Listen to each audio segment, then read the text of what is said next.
formed a pact, and we swore to protect each other, no matter what. Tax the rich. We find ourselves in a situation where we're accused of killing someone, which is not true. You and Woodman fled the scene. The killer pointed at us. We didn't do anything. Why would you possibly think that was us? Well, there's not too many people that fit the description of a doctor looking for his eye on the ground with his black attorney. Columbia Law School. You know, bring it all on. You know, everyone knows how to act. Thank you. Cheers. All right, so we're going to... I like his process. You know, he's a really unique man. I like having conversations with him.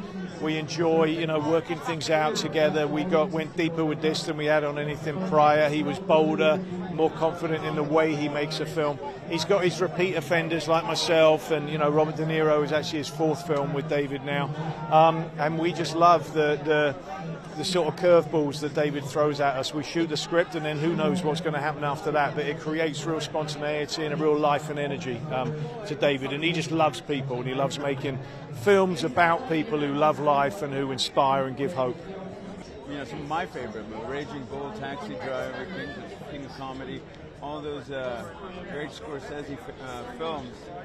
It was a special experience on this film to work with all of those phenomenal actors. I mean, every day you were meeting someone who you admired and knew was going to elevate your game. So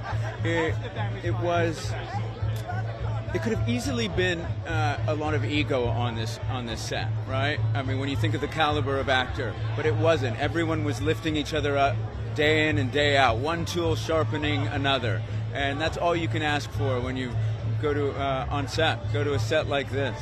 How do you prioritize your own friendship?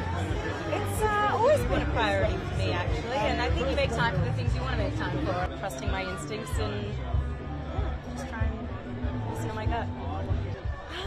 You know, I'm kind of attracted to different things on different jobs, and certainly for this film in particular, really excited about what the experience would be working with David and Christian Bale and Chivo. I mean, that's a lot of people that are kind of bucket list creative talent that I've wanted to work with, and then, you know, people have just kept joining the cast and making it even more and more exciting, to the point where I think we have too many to even name. But it was a wonderful experience, and yeah, every project it's something different, and ultimately just listen to my gut. Life is funny. We need someone to help us to find the truth.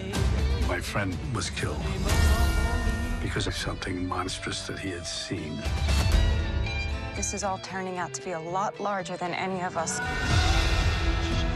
You're gonna have to take my lead getting out of this. I had to stab a guy. I had to hit a lady with a brick one time. What? It's a long story, but with you two, it'll be a cakewalk. These are dangerous times. You be careful. I'm about to do something that could cost me my life. The cuckoo is in the nest, and the cuckoo's about to be trapped. Cuckoo? David, this collaborative thing that you guys have.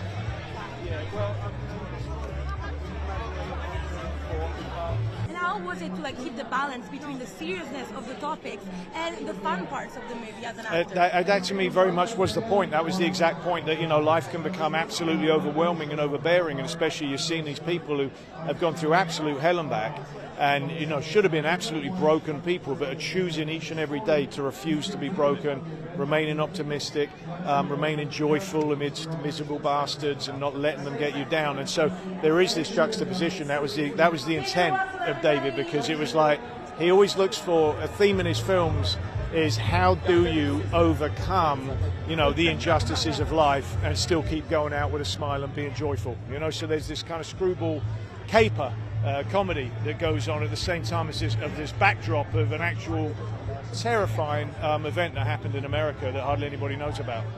It is. It's very much this epic comedic thriller about love and loyalty and murder and discovering what matters the most to you in life. You know, what is your Amsterdam? So I think you have to balance all the drama with comedy, and there are moments in this film where you will find yourself laughing hysterically, perhaps at things you might not otherwise think are funny, but in this movie are very funny. it's a David O. Russell film, and that's what you can expect.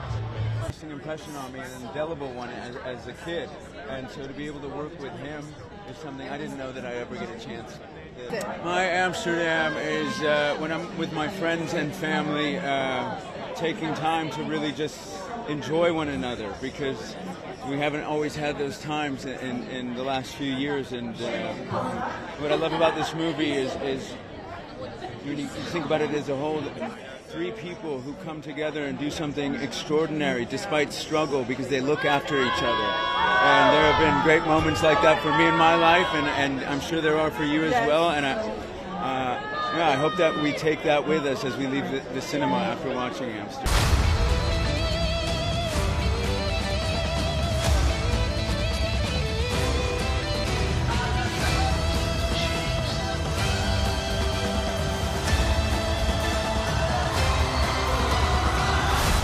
This is one of the finest innovations from Zurich. It removes all pain. Guys like me, we have to turn to booze, the morphine, and that can lead to addiction. Oh, that's fast. That is advanced.